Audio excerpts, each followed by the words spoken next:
I know that in some of my market update videos or how to win in a seller's market videos, I've talked about the fact that buyers are waiving inspections as a means to win against other heavy competition.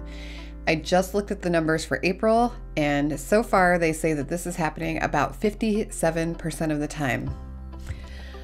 I'm going to take that with a little grain of salt because this data is coming from one transaction coordination company, and I'm assuming that they work with a lot of the same agents multiple times throughout the month, and this may be a tactic that is favored by those agents and not necessarily representative of the market as a whole.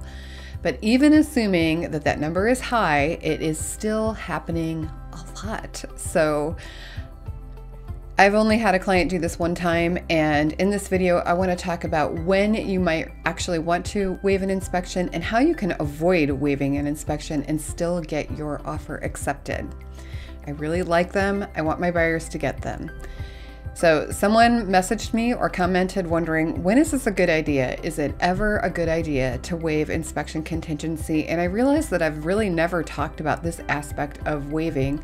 So I wanted to cover that today because I feel like buyers can feel pressured to do this to win in a competitive offer situation. And in my opinion, this isn't really necessary. Although you do have to know that there are agents and there are sellers that really want this to happen. However, there are ways for everyone to get what they want and need. So if you're just a regular, normal buyer and you want an inspection, my favorite way to get one for my buyers is to put a great offer together on every single term, and I mean price, closing date, appraisal gap coverage if necessary, and make them really want your offer.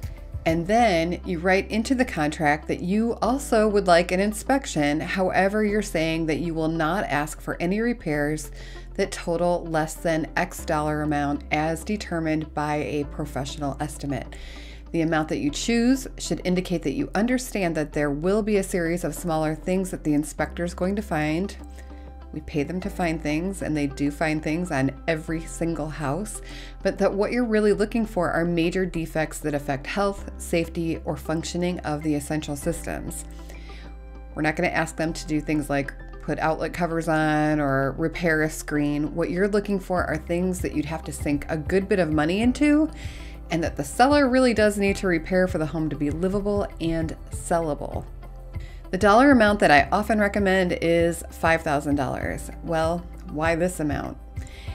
It allows for the fact that there may be some somewhat larger items that need help, but it also insulates you from dropping like $10,000 to $20,000 on replacing a sewer line when you would rather put in new countertops, buy some furniture, whatever it may be. This kind of defect is considered a material defect, and it is one that impacts your ability to have what we call quiet enjoyment of the home.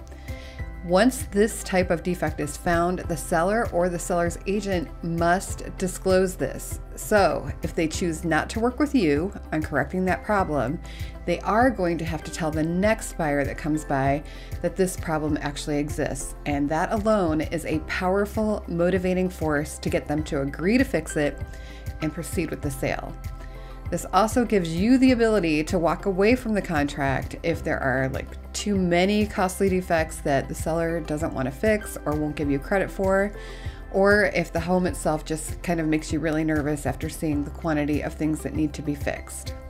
Other things that may come up might be like a radon test that comes back high, and what you're saying to the seller is that you are willing to have that mitigation done at a cost of around $1,500 or so, and you're not going to come back to them to have them do this. So you're giving the seller a level of comfort as well as giving yourself that level of comfort in knowing what you're buying and whether or not you're equipped to handle it. So when should you waive inspection completely? I'm going to give you 5 times when that might make sense. So number 1 is you're an investor and you plan to get that home anyway. Who cares? Number 2, you're handy and you're not intimidated by fixes, or you actually like fixing things.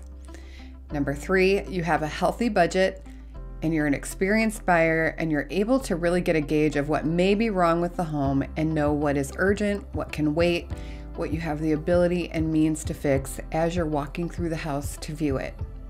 I would say that the one thing that concerns me in this situation is a potential sewer line break, but even that piece, you can get insurance coverage added to your homeowner's policy, and that will give you some level of protection. I am a huge advocate for this particular piece of additional insurance. Number 4 is you want the house, and so does everyone else, and you understand the risk you're taking in waiving. The risk is either losing your earnest money deposit because you change your mind and walk away from the home, or also you might be buying a money pit. Or you could be buying a great house that has very little wrong with it and you just don't know when you're walking it.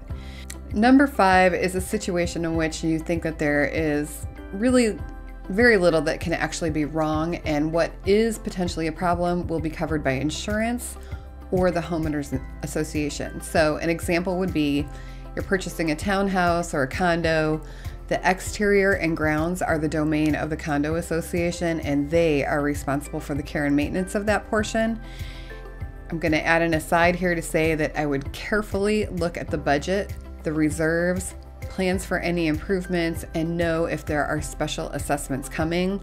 As part of that, I would talk to the management company and also talk to some neighbors to get a really clear look at what's happening in that community. However, your inspector is going to be looking primarily at things within your unit, so your furnace and your mechanicals. A lot of this you can tell just by looking at it. Is the furnace old and crusty? Do you think it's coming to the end of its life? Do the appliances seem to work? While you're looking through the home, you can see a lot of these things apparent to the naked eye.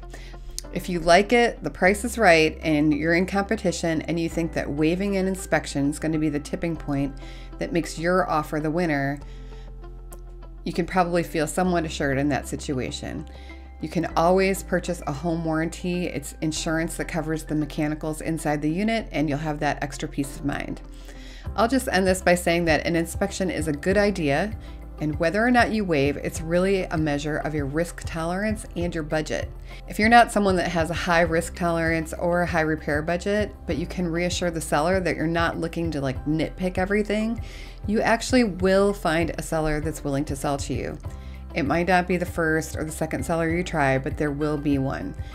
Waiving inspections is not a must-do. It is one tool in the toolbox of techniques that you can use to make your offer the winning offer.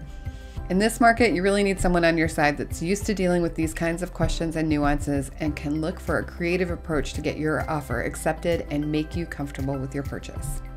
I'm Mary Schumann. I'm a realtor here in the Twin Cities, and if you have questions about anything related to moving here or real estate in Minnesota, drop a comment down below, or you can reach out via my contact information, which is down in the description box below this video.